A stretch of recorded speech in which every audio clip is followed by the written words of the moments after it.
To be frank, I'm exhausted.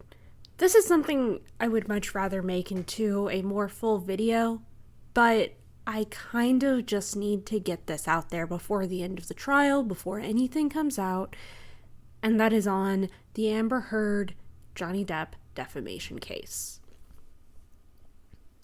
Johnny Depp, in 2019, a few months after she posted her December Washington Post op-ed, discussing the lashback that women will experience for coming out about violence against them, has been a fucking circus.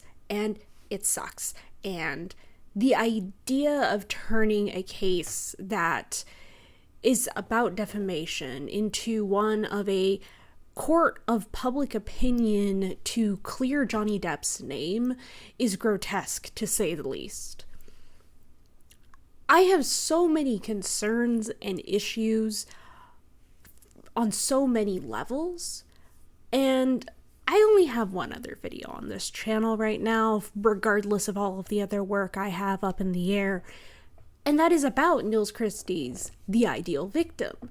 And the idea of victimization, of demonization, and other issues are always something I'm deeply interested in from a human perspective.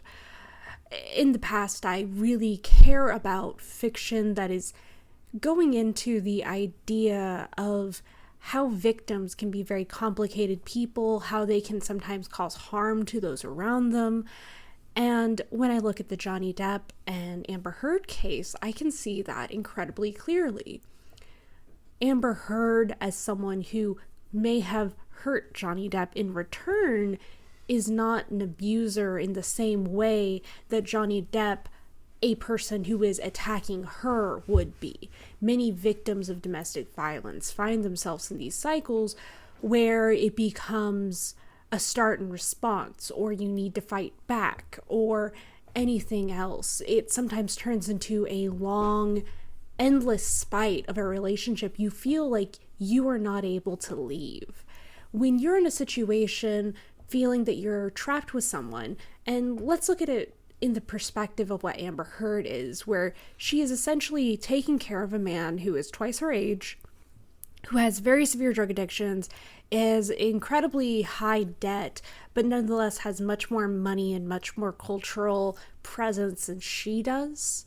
You can start to see the kind of resentment that she might feel as he starts to abuse her, as she has delineated in the past, especially after him having met her when she was like 22 on a movie that he was the primary actor and I believe the producer of, because it was centered around something about Hunter S. Thompson, who was a friend of Johnny Depp's, and the Rum Diary was based on papers he went through. It really doesn't fucking matter, because what matters here is the harm that Amber has gone through and the level of care and attention that Johnny Depp continues to receive from his fans.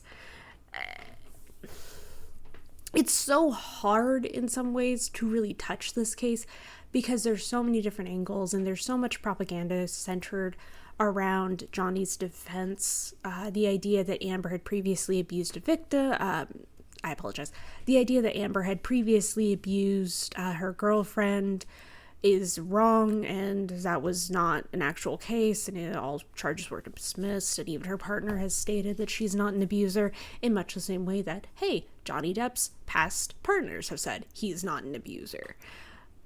But his past partners have stated he was very jealous, and there are past reports of him destroying hotel rooms. More recently than not, he was sued by a member of a set he attacked, of a film crew, I should say. He attacked on set, and just the general jealousy that he has shown towards his female partners in the past. There's a lot of little things. There's a lot of things that men can get away with that women can't. And people will act like this is a case where a man has been abused and people are just going to believe women more often. But the reality of the situation is people don't care about victims. Victims never get the attention that they deserve, oftentimes until it's too late.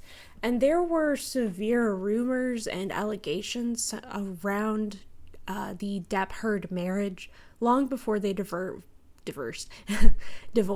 And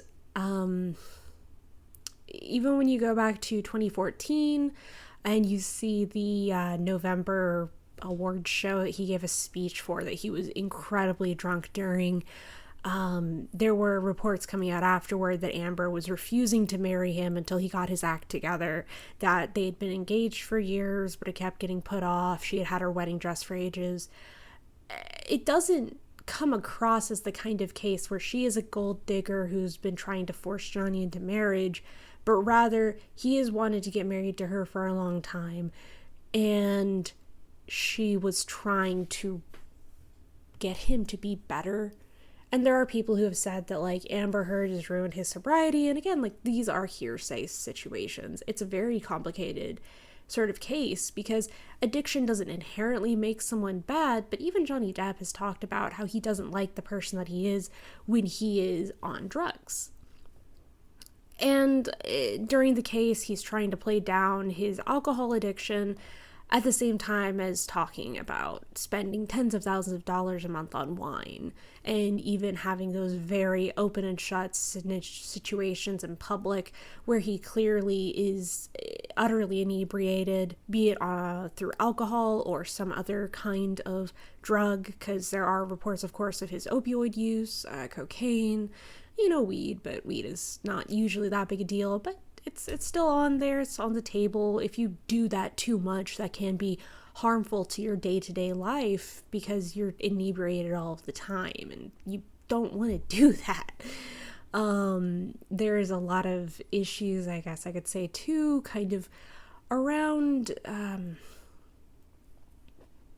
his very approach to his rehab situation.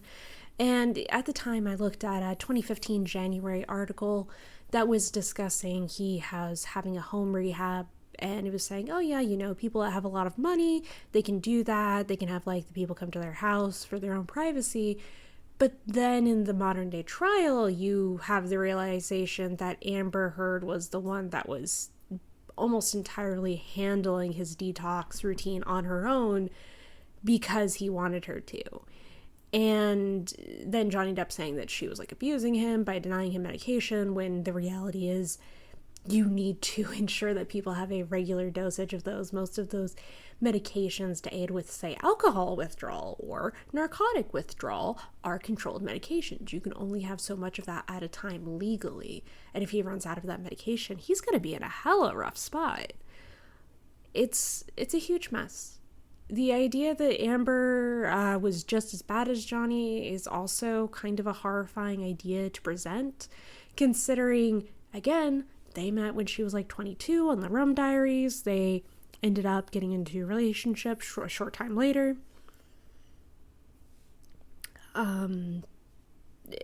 So many little steps of this, like the financial level of control that he could have on her, the fact that she was having trouble getting into roles because he was constantly critiquing her and kind of questioning why she was even working. Her sister has testified that Johnny Depp questioned why Amber would work when he was there to support her, which, again, it has been shown in his previous relationships and his jealousy. And that doesn't mean someone will turn to violence inherently, but she does have the pictures. She has tons of little things.